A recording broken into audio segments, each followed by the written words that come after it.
This is the application for the Tapo Hybrid Cam Duo. It'll show you the name, its location, as well as a quick toggle for entering and exiting privacy mode. If you turn off privacy mode, the icon will look like this. I just didn't want to turn it off, so we're going to click that to open up. You can see because this is a powered camera, it jumps right into things. Up at the top here, we have the name of the camera, as well as the connectivity.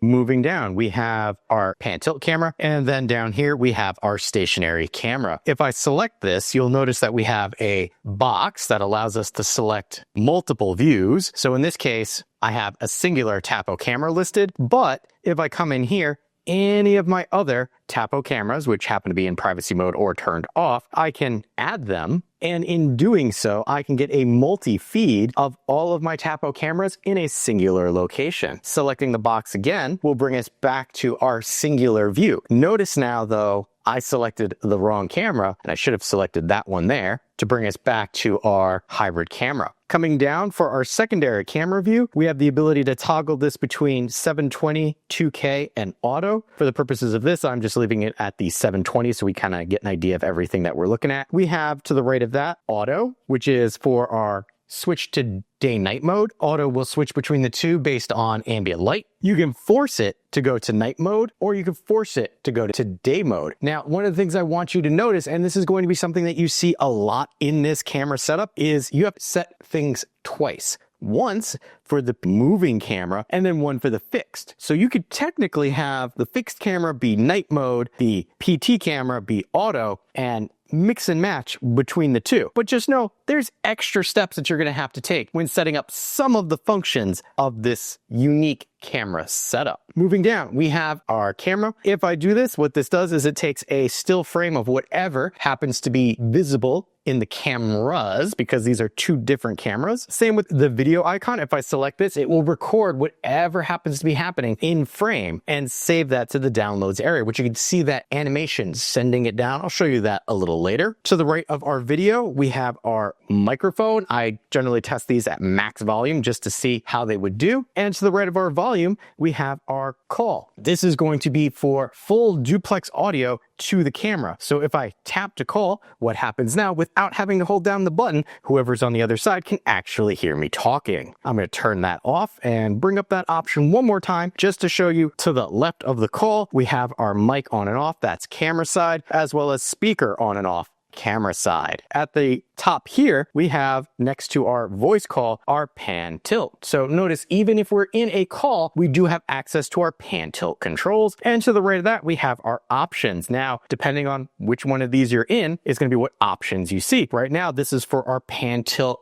speed. Right now, it goes 10 degrees kind of per click. You can lower that to 5 or increase that to 15. If we come back over to our voice call, those change to camera speaker volume and camera microphone volume. We're going to leave that and move on to the rest of our controls. Starting at the top left, we have our push to talk, which will be push and hold. And if I do this correctly, you can see it kind of pulses around my finger and that goes blue. And then our pan tilt controls, just like we had on the other page. And these settings will be exactly the same as our full duplex mode. To the right of that, we have our pan tilt controls. Notice right here, if I select, it will move that top one because that is our pan tilt control. Now, you do have the ability to set up several specific waypoints, meaning if I select this, the camera will snap back to where I want it to be. And selecting the settings here will allow me to adjust the pan tilt degree, just like before. If I wanted to set one of these as a new position, I simply move the top one to where I want it, hit the plus sign, give it a name, and then hit save. And then I can quick travel between the two. Position 1,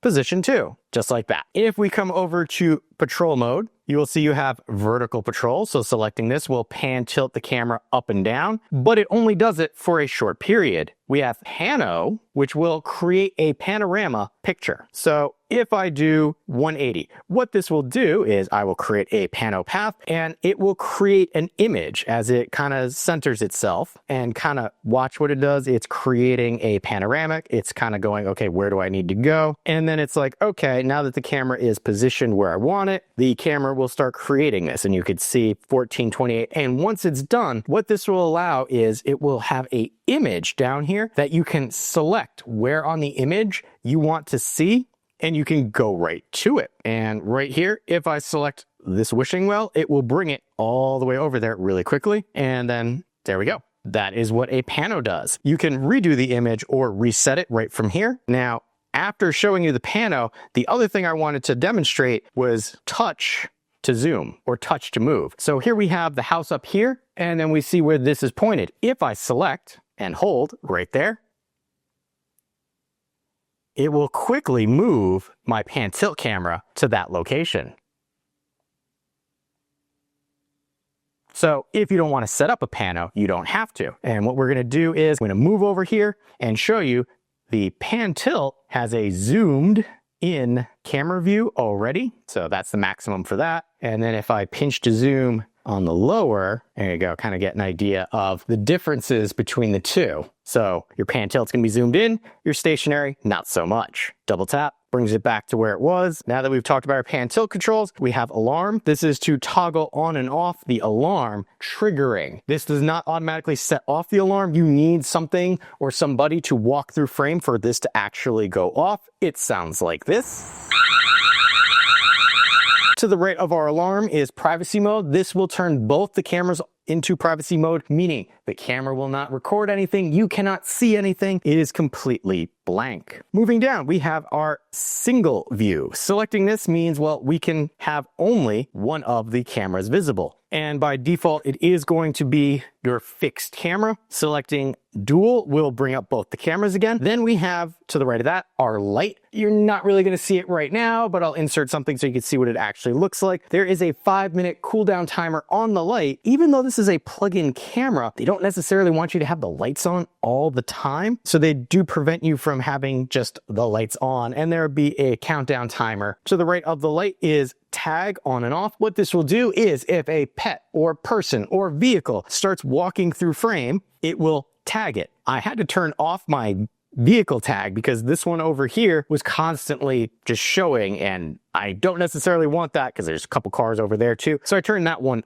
off. To the right of tag, we have Tapo Care. Selecting this will bring up the optional paid features for Tapo Care. Here you could see pricing, but what you get with Tapo Care is 30-day unlimited cloud storage, rich notifications, meaning you don't just get a text, you get a clip as well, video summary, weekly report, smart sort, which could be interesting, baby growth, not so much because this is an outdoor camera mainly, but you could use this indoors as well. And those are all the things that you can get with Tapo Care. One of the things that I like about Tapo is they don't force you to pay to make their cameras actually functional. This camera is 100% functional in just about every aspect without having to pay for features, which I greatly appreciate. Coming down, we have our downloads and playback. And one thing I want you to notice is when I do that, the camera view shrinks itself. Now, if I'm in single view, you notice it doesn't do that. It only does it for the dual view. And there's some bits about this that I don't particularly care for. Tapo, I wish instead of folding the video, if I'm coming down for the playback, fold these options so that this up here stays larger. And why? Because when I go into my playback, it does the same thing here. And there you could see me actually testing it. But if I go down to get this, it shrinks the video down. Well, we're going to use this as an example. Right now, I'm just going to quickly come down here. This is the double clip. It shows as a double clip up here. If I select the dots to the right of the clip, I have the ability to download, correct the event, or cancel. Correcting the event will allow you to say, hey, which one? PT, okay, what happened? So you could say, not an event, it's the correct event, and select what you want it to be. This will help the AI figure out what you're trying to do.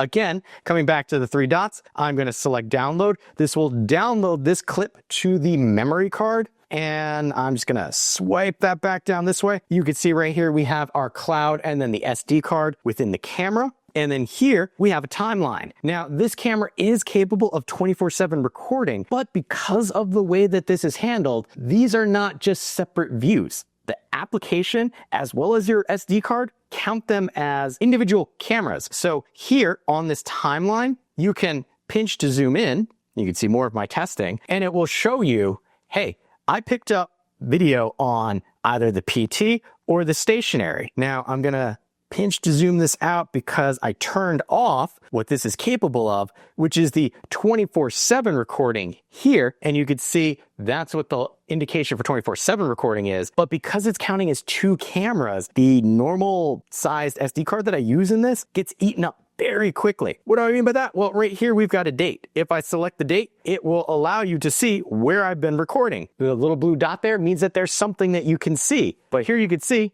this day, there's nothing. But I was recording on that day. But the size of my SD card was no match for the dual recording. So make sure. You probably want to do better than a 32 gigabyte card. You're probably going to want to use 64 at minimum if you want to get more than 2 days of 24/7 recording out of this. Now, I'm going to pause this really quickly up here to show you that we can play pause, mute the audio, take a still frame, take a video capture from the recorded event. We can do a clipped event, which if I select this, will allow you to change the size of the clip that's being downloaded and save you on space. So then you would just drag what you wanted and then clip. I'm gonna hit the X. You can also make this bigger or smaller. And then in the upper right-hand corner here is speed. So you can slow this down to as slow as 1/16 and speed this up to as fast as 16 times. Now you notice that little camera shift there, it's a little annoying. Tapo, that UI needs to be a little better because I can't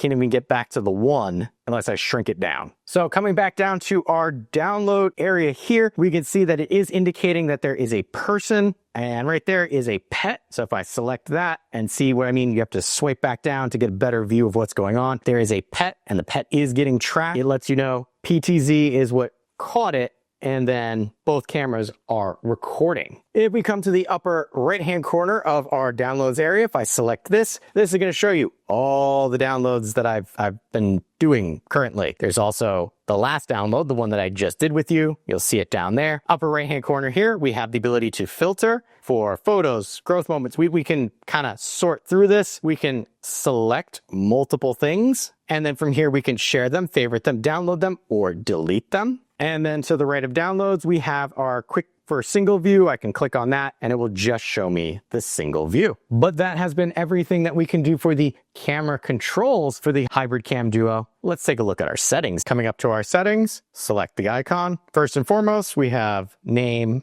location, and image, as well as device info. Lots of sensitive information in there. Won't be showing you that, but just know if you go there, that is how you can update your firmware manually. Over on the left here, we have detection. If I select this, you have auto tracking. If I select this, we have never track, track all activities, or track specific, where you can tell it just follow persons or pets. Like I said, I kind of have it pointed towards a road, so I kind of turned off a lot of the vehicle related stuff, but you can have it follow things automatically, which is great. Then we have our detection zones. So right now it's set for everything. If I go into set the zones, I can set for each, and then we're going to select edit. So up at the top, we have motion, person, pet, vehicle. So if I select pet, notice the view changes. So I can go, well, right there, that's what I care about for pets. Now, just like I mentioned before, you got to do that for both. Both cameras will need you to manually change that. Now, if I come back to our PTZ one, I can just keep adding zones.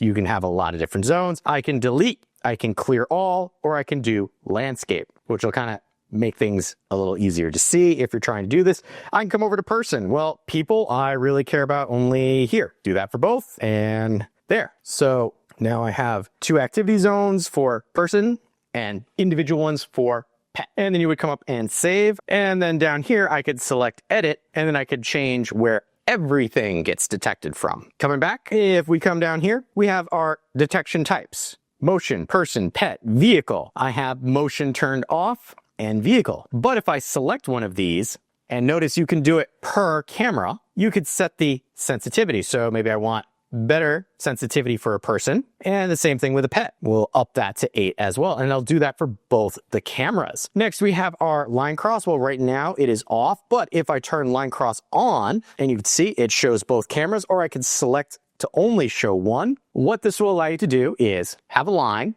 and maybe I'll do this for one camera just to make it easier to see. You have a line. So here, again, I would have to select either or, but I have a line that is adjustable. So let's say over here by this car, I care about motion that happens. Right now, the little arrows are set to go both ways, and if we move that over to the shadow, it'll be a little easier to see. But down here, switch direction. So now, only if somebody crosses the line going towards the car will I get notified. Now it's if somebody crosses the line coming from the car, I would get notified, and then back to either way. This is one of the more unique features that Tapo has in their camera detection, and I really appreciate that it's there. And underneath our boundary settings, we could set a schedule. So I would hit the edit button, and then you could schedule. So either yes or no, and then that would turn it on. I'm gonna turn off our line detection. We have our camera tampering. So turn that on or off. Sensitivity, they will let you know if the camera has been tampered with. And then down, we have baby crying, glass breaking, dog barking, cat meowing. These are more useful if you're using this inside. And that was all under our detection. And notice the icons have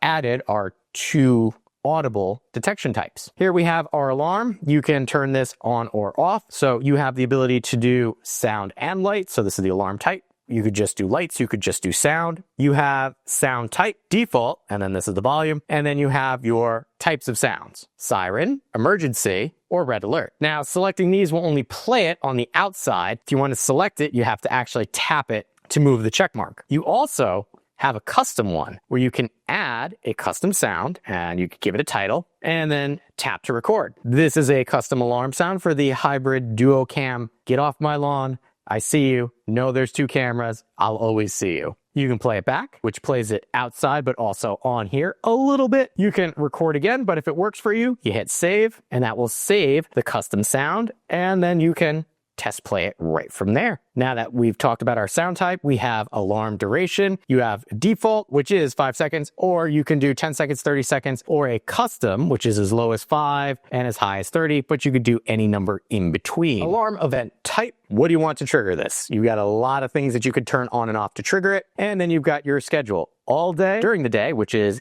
8 a.m. to 8 p.m. during the night, 8 p.m. to 8 a.m., or a custom schedule, which will allow you to pick days of the week, as well as from when to when you want this to be on. Next, we have pan and tilt. I have patrol mode off, but I can turn that on and select patrol mode. It's letting us know that we need at least 2 markers to do this. So we're going to add markers quickly, and we're going to say add marker. Layover time, meaning how long will it stay in this position. You have as low as 2 minutes and as high as 6 minutes. So I'll leave it at the 2-minute mark and select save. And then we're going to add another marker. We're going to do this other one that we did. Add. It's going to stay there for 2 minutes and save. And then if we wanted to add one manually, I will just move this around and say add marker and leave the time, hit save. Now we've got 3 markers. I can reorder them by pressing and holding and shifting. So now this will be 1, 2, and 3. Hit done. If I need to edit these, I could come in here,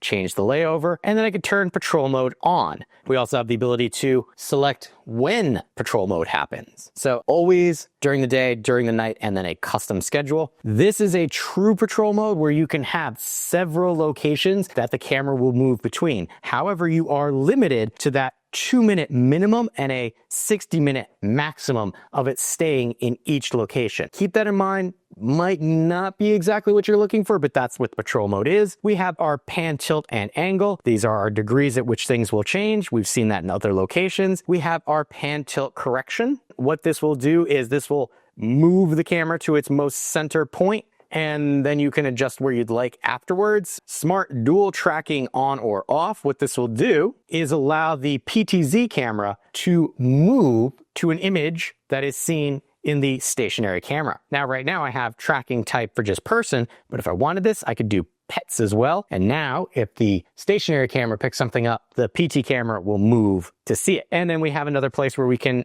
edit our pan tilt correction. Under that, we have tap to focus. I showed you what that was, where on the stationary camera, if I press and hold, it will move the camera to that location. And then we have our pan tilt reset. What it will do is after a tap to focus, it will go back to its original location for the pan tilt camera after 36 or 60 seconds. Moving on, we have another location for our Tapo Care. We already talked about that, but just know that's where it is. Here we have our storage and recording. I do have a micro SD card in here, which is set up for loop recording. So the oldest thing will get overwritten, which is problematic if you have a too small sized card in here, which I talked about before. Here we can see our local storage. Everything looks good, how much we're using, and then loop. You can format your card from here, which you will need to do when you first get it. And then we have our recording schedule. I dropped it back down to detection only, but I can select edit and we could do continuous, where I just go, yep, I want continuous on these areas, or maybe I don't want anything, and that's what the black box is for. And then we also have record sound. There are certain locations where you might not be able to record sound. Here is how you could turn that on or off. Video and display. Here we have our night mode setting, and then notice you have to select it for both cameras. Smart will change it depending on light. Full color is going to be turning on the spotlights all the time. And then infrared mode utilizes the infrared lights in the camera. Here we have our video quality. You've got your 2K, your 720, or auto, which will switch between the two. We have invert image, which might not seem as important, except if you are using this outside and doing the mount, because right now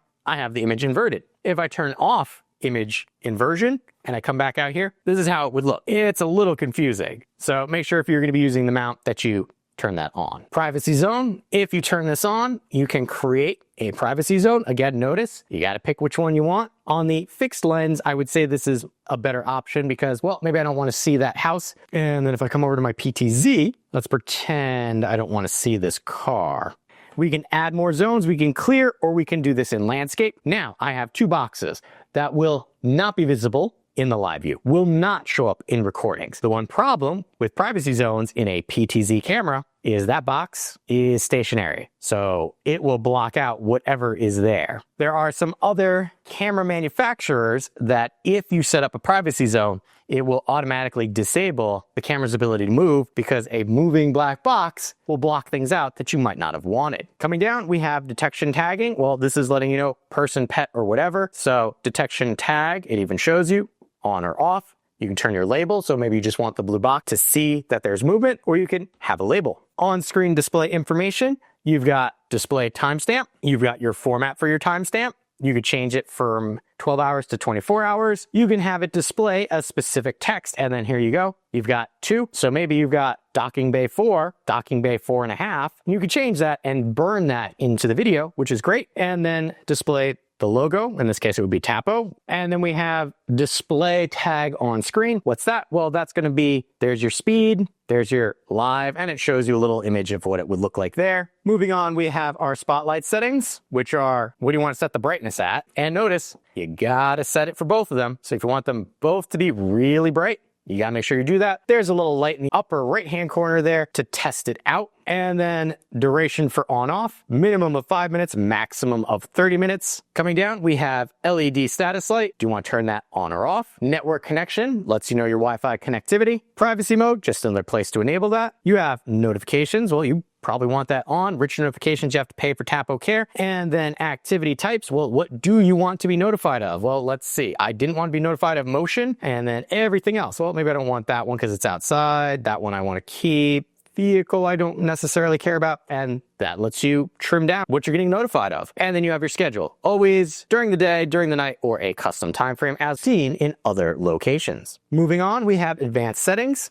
You have camera account. This will allow you to set up a secure account just for the camera itself, separate from your Tapo account. You have your network settings. So if you wanted to set up a static IP, you could do that there. Power line frequency, auto 50 hertz or 60 hertz. Generally, that's going to be flickering in LED lights. Leave it on auto. It'll figure itself out. UPnP on or off. If you don't know what that is, you should probably stay out of advanced settings. Voice call mode, you have standard or you have compatibility, which it will try and do everything in its power to give you a stable connection. Same thing with our display settings. You have hardware accelerated or compatibility mode. Everything in its power to give you a stable video connection. And then diagnostics on or off. If you ever need to reach out to Tapo and they ask you to provide diagnostics, that's where you go. Advanced settings to grab that. Share this device. If I select this, I can share with another Tapo user simply by selecting that icon. Smart actions is a great way to say if the camera picks up movement, then hey, Tapo light, turn on so I can see what's going on. You have a user guide, support center,